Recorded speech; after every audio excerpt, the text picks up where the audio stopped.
Thanks for the opportunity to participate in such an interesting panel. In this short video, I briefly summarize the ICA, Israel Competition Authority, merger review activity, and will then discuss a single case study of a merger. Some statistics on merger control in Israel. In 2019, 220 merger requests were submitted to the ICA, with the average time to decision being 21 days.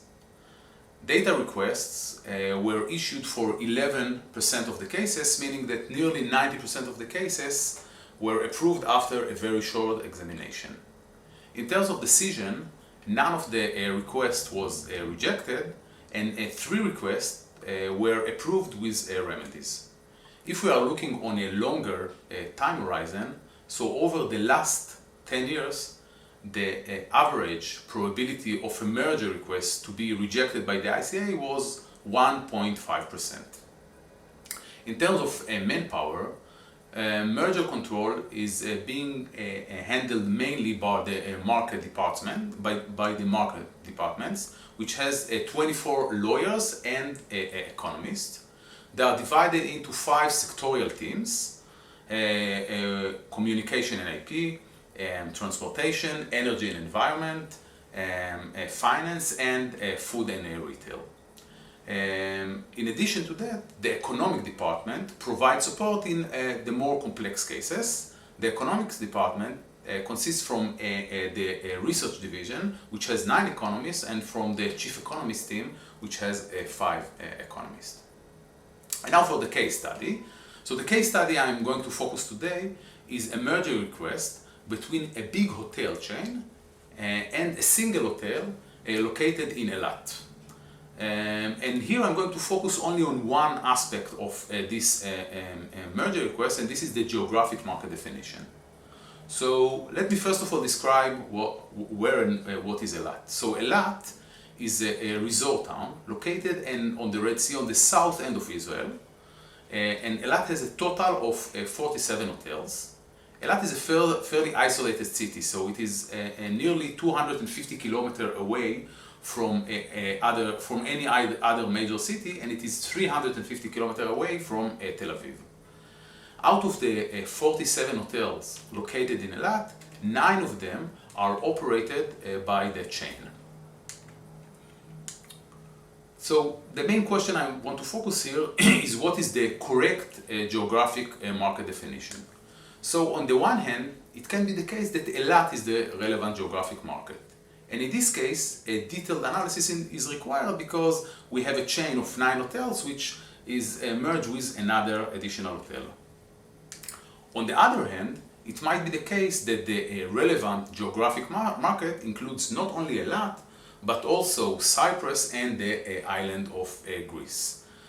The reason for this is that both Cyprus and the island of Greece has many beach towns and their resorts, and nicely they are located within 2 hours flight from Tel Aviv. Cyprus is 1 hour flight, and the island of Greece is approximately 2 hours flight from Tel Aviv.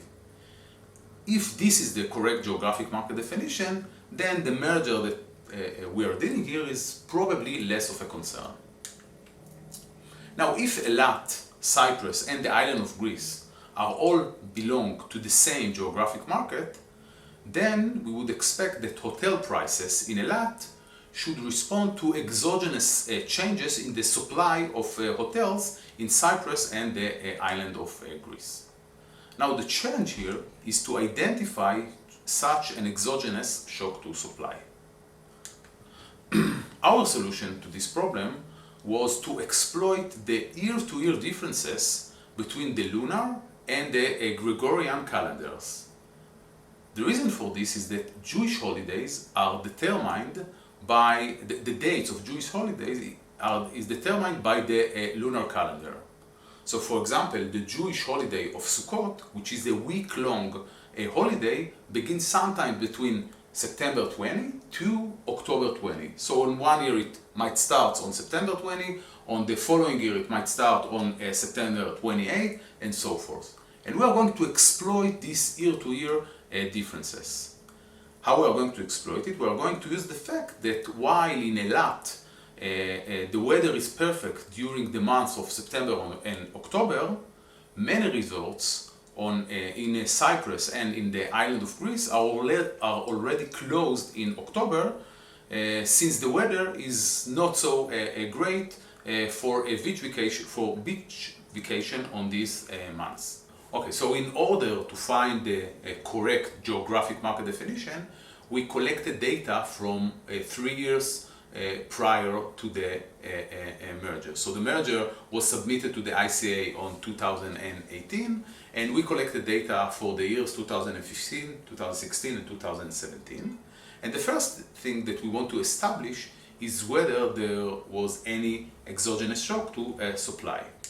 So as you can see in the figure, on the horizontal axis, we have the date in which Sukkot started. So for example, in 2015, Sukkot started in September 28th, whereas in 2016, Sukkot started in mid-October.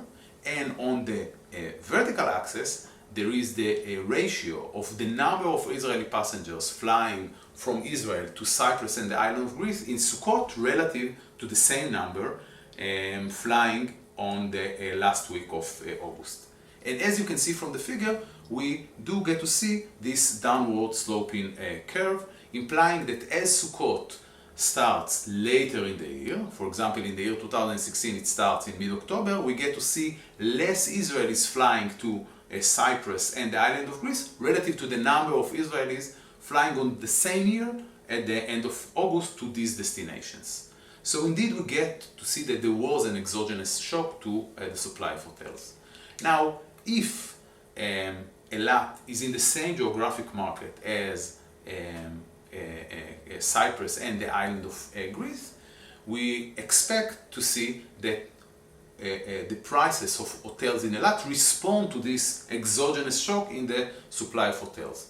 So for example, we would expect that as Sukkot starts later in the year, for example in the year 2016, we expect to see that the prices of hotels in Eilat would be higher in Sukkot relative to the price in August. However, in the figure, we get to see a different pattern. So for example, in Sukkot, we get to see that this ratio is lower, okay, implying that there is a lack of a price response. So altogether, if we combine this, it seems that we have suggestive evidence that Eilat and Cyprus and the island of Greece do not belong to the same geographic market. Thank you very much for watching this short video.